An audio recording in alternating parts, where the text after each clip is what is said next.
Los que superamos la barrera de los 30 y crecimos viendo animaciones de entre los 80 y los 90, creemos que esos dibujos son épicos, son históricos, que en ningún momento tendrían que tocarse. Doy el ejemplo: los cazafantasmas, los halcones galácticos, Transformers, las tortugas ninjas, son dibujos que pertenecen a nuestra infancia, que están muy arraigados dentro nuestro. Y es por eso que cuando escuchamos que van a hacer una reboot, una remasterización, un remake de alguna de estas series, ponemos el grito en el cielo porque realmente creemos que no deberían hacerlo. Simplemente no, porque lo arruinarán. Y en el 98% de los casos es así, son arruinadas. Eh, y me llama mucho la atención porque imagino que estos productores son de nuestra época, de los que vieron estas series, y no entiendo por qué harían esto de arruinarlas. Pero en sí, bueno, el público se renueva y quizás para estas nuevas generaciones es necesario algún cambio. Ahora bien, como les dije, en el 98% de los casos hay un 2% que para mí son bien logradas. Y en este caso es justamente Shira. Esta nueva versión que sacó Netflix de 5 temporadas me pareció muy buena en comparación con la anterior, con la de los 80. Pero voy a aclararles por qué me pareció esto así. Voy a dar mis puntos de la antigua versión y mis puntos de la nueva versión. En principio, la versión de los 80. Esta muchacha Adora, que tiene un físico privilegiado, 90, 60, 90. Es prácticamente perfecta, rubia, ojos claros, los estándares perfectos de belleza de hoy, que al empuñar su espada se convierte en Shira, que se la convierte en rubia y más alta y más perfecta todavía.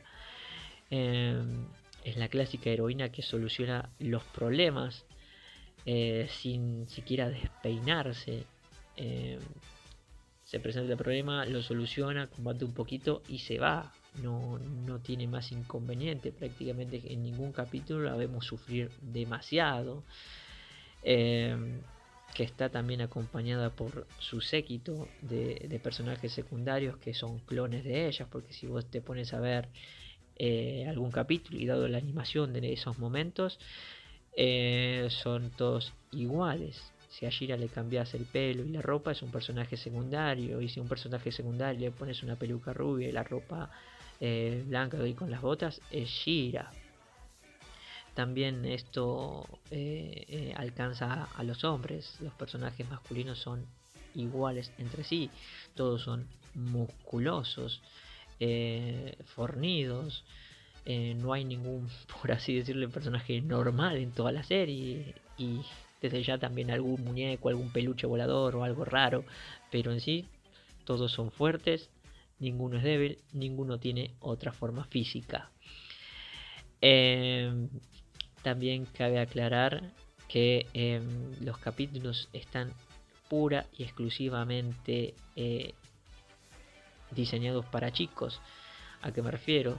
Yo puedo ver el capítulo 3 y 4 y pasarme al capítulo 26 y entender toda la serie tranquilamente porque no hay una historia.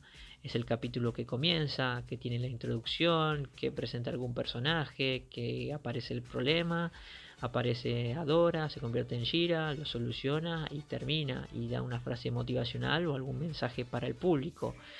Y ahí terminó, no hay nada más. Habrá alguna excepción ahí, algún capítulo que tenés que ver para entender otro, pero en sí todos son iguales en ese sentido. Los enemigos son lentos, torpes, inútiles, los hacen villanos, pero no son realmente villanos, no son crueles, son cómicos en cierto punto. No, no te hace pensar que realmente son malos, pero en sí lo son. Está todo dividido entre los superiores, los buenos, fuertes, inteligentes, contra los villanos feos y torpes. Eh, pero bueno, así eran los 80 y es con lo que crecimos y me parece que está bien eso. Ahora bien, vamos a analizar a esta nueva Shira, que en sí lo único que se parece es en el nombre, nada más. Podemos ver claramente que ya cambió el formato, ya no es esbelta, ya es una Shira aniñada o adolescente, con, con su séquito de personajes secundarios, que acá los personajes secundarios ya no son tan secundarios, sino que ya se vuelven en ciertos casos protagonistas. En la serie de los 80 veíamos que no tenían un fondo, no sabíamos nada de ellos, salvo por el nombre y alguna acción. Acá, desde el capítulo 1 hasta el último, los conocemos de pe a pa.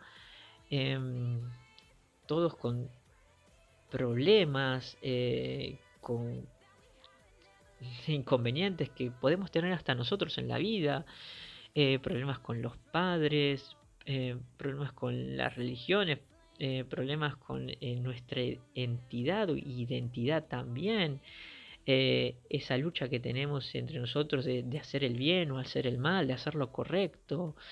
Y esto abarca a todos los personajes, a todos, no solo a Shira. También vemos que se modificaron los formatos, ya no todos son musculosos, todos tienen diferentes formas, hay chiquitos, gorditos, de diferentes colores, incluso hasta una gran diversidad sexual.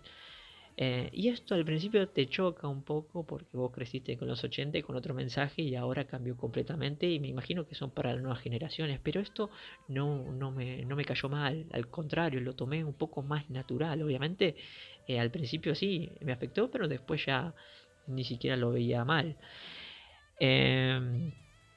Los personajes secundarios, como les decía, tienen su historia.